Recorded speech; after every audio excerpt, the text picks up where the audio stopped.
In this episode, we're going to take the inventory you built and add the missing dimension that turns a static list into a living picture: movement. A data inventory tells you what you have and where it sits, but a data flow map tells you how that data travels, changes, and spreads across systems, teams, and third parties over time. Beginners often underestimate data flows because they imagine data is collected, stored, and used in one tidy place. Yet modern organizations move data constantly through integrations, analytics pipelines, support tooling, and vendor services that run behind the scenes. When you do not understand these flows, you cannot confidently answer basic privacy questions like who receives the data, which systems contain copies, which transfers cross borders, or where retention and deletion must be enforced. A good data flow map is not an art project. It is a decision tool that helps you manage risk, support transparency, and respond quickly when incidents or rights requests occur. Before we continue, a quick note. This audio course is a companion to our course companion books. The first book is about the exam and provides detailed information on how to pass it best. The second book is a Kindle-only ebook that contains 1,000 flashcards that can be used on your mobile device or Kindle. Check them both out at Cyber.Author.me in the Bare Metal Study Guide series. A data flow map is a structured representation of how personal data moves from collection points through processing steps and into storage locations, and then onward to sharing and transfer points. Processing, in this context, means any operation performed on personal data, such as collecting, recording, organizing, storing, using, analyzing, sharing, or deleting it. The map can be visual, like a diagram, but it can also be documented in structured records that describe sources, destinations, and transformation steps in a consistent way. The operational value comes from showing connections, because connections are where privacy risk often hides, such as a system exporting data to analytics without strong controls or a vendor receiving more fields than intended. The map also reveals timing, meaning when data moves, how often it moves, and whether it moves continuously or in batches. When you understand timing, you can design controls that fit reality, like knowing whether a deletion request will propagate instantly or will require waiting for a nightly synchronization. Mapping is about making invisible movement visible enough to govern. The first step in mapping data flows is starting from collection points, because that is where data enters your responsibility, and collection points also shape transparency expectations. Collection can be direct, such as a user entering information into a form, or indirect, such as device logs capturing identifiers automatically. Each collection point should be linked to a purpose and a legal basis, because those become the guardrails for where data is allowed to go next.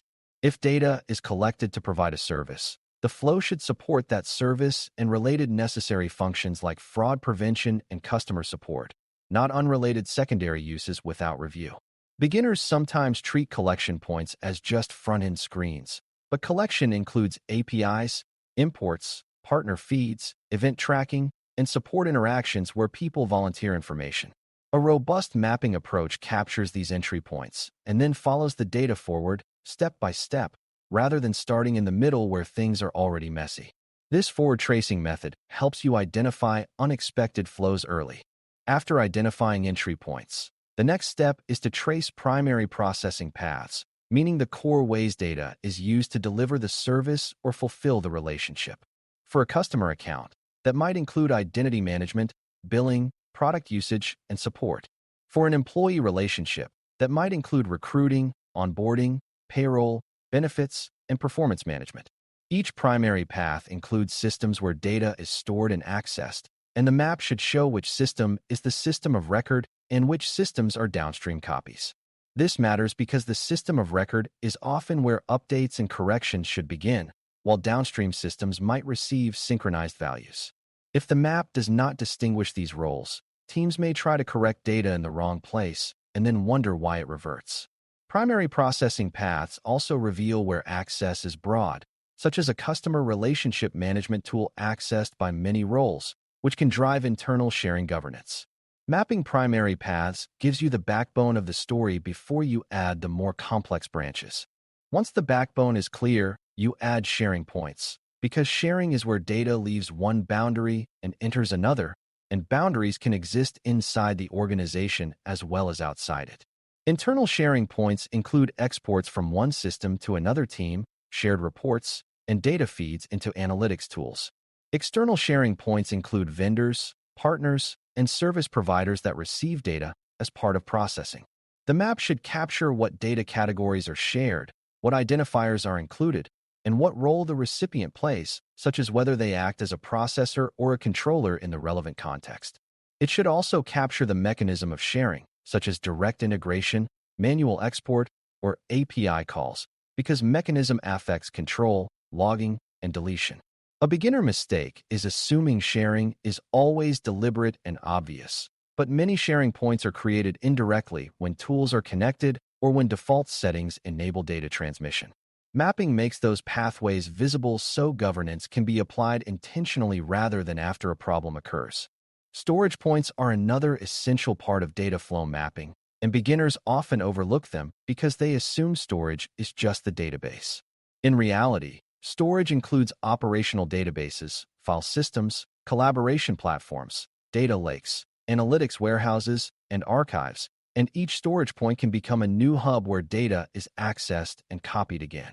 Storage also includes logs, which may store identifiers and activity traces that link to individuals, and those logs often have different retention and access rules than business data.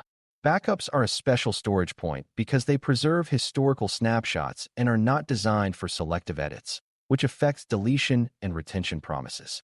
A good data flow map does not treat storage as a single box. It shows where data rests along the way and what kind of storage it is, because controls and risks differ. When storage points are mapped, retention and disposal planning becomes far more realistic, because you can see where deletion must occur and where compensating controls are required. Storage mapping is also critical for incident response because it tells you where sensitive data might have been exposed.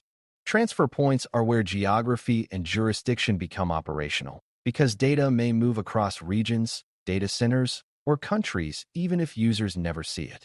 Transfer can happen because a vendor processes data in multiple regions, because a support team accesses data from another country, or because backups are stored in a different location.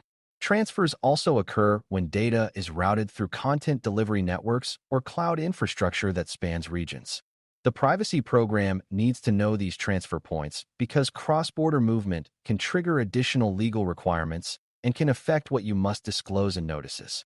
Beginners sometimes assume that choosing a vendor in one country means processing stays there, but many services use global infrastructure unless configured otherwise. Mapping transfer points means documenting where data can be processed and stored, not just where the vendor headquarters is.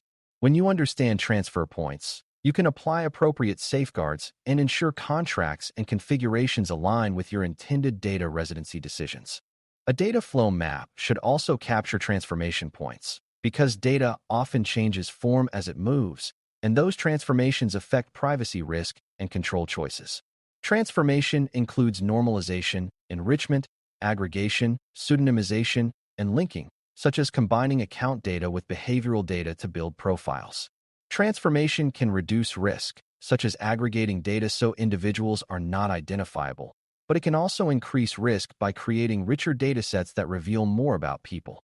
Transformation points also matter for rights requests, because a person may want access or deletion not only of their raw account record, but also of derived profiles, tags, or inferences created about them. If the map shows where transformations occur, you can decide what derived data is in scope for certain rights and how to explain outcomes. A beginner misunderstanding is thinking only raw fields count as personal data, but derived data can still be personal data if it relates to an identifiable person. Mapping transformations helps the program stay honest about what data exists and how it is used. Another essential dimension is control points, meaning where governance can be applied to reduce risk, because a map that only describes movement without identifying leverage points is not operationally useful. Control points include access controls at systems of record, approval gates for exports, encryption for transfers, and contractual requirements for vendor sharing. They also include design decisions like minimizing collection at the source, which reduces downstream exposure everywhere. Control points can also include monitoring, such as logging who accessed a dataset or alerting when unusual exports occur. The map should help you see where a single control can reduce risk across multiple flows, such as tightening an integration that currently sends broad data to analytics. It should also reveal where controls are missing, like a manual export process with no approvals and no retention limits. When maps highlight control points, they become tools for prioritizing improvements and investments. Maintaining a data flow map requires change discipline because flows evolve constantly, often without anyone intending to create new privacy risk. A product update can add new events to tracking, a vendor change can alter where data is processed, and an internal team can connect a new tool that starts receiving data automatically. If mapping is treated as a one-time project, it becomes stale quickly and gives a false sense of control. A mature program links mapping updates to change triggers, such as new vendor onboarding, new feature releases, major integration changes, and expansions into new jurisdictions. It also assigns ownership for maintaining maps, meaning process owners and system owners must confirm and update flows when they change. Privacy can coordinate, but it cannot be the only maintainer, because privacy rarely has full visibility into every integration change. When maintenance is built into normal workflows, maps stay trustworthy, which is what makes them usable during real events. The practical value of data flow mapping becomes obvious when you apply it to real operational scenarios, because it speeds decisions and reduces uncertainty. When a rights request arrives, the map helps you identify which systems and vendors likely hold the person's data, what identifiers are used, and how deletion or access should propagate. When an incident occurs, the map helps you scope impact by showing which data categories were in the affected system and which downstream storage points might contain copies. When legal change requires updating notices, the map helps you ensure disclosures about sharing and transfers match reality, because you can see where data goes, not just where you think it goes. When leaders ask where risk is concentrated, the map helps you point to flows with broad sharing, sensitive data, or cross-border transfers, and then propose controls at leverage points. In each case, mapping turns vague discussion into structured action. That is why mapping is a core privacy management skill, not a niche documentation exercise. As you close out this episode, remember that data flow mapping is how you understand processing, sharing, storage, and transfer points as a connected system rather than as isolated facts.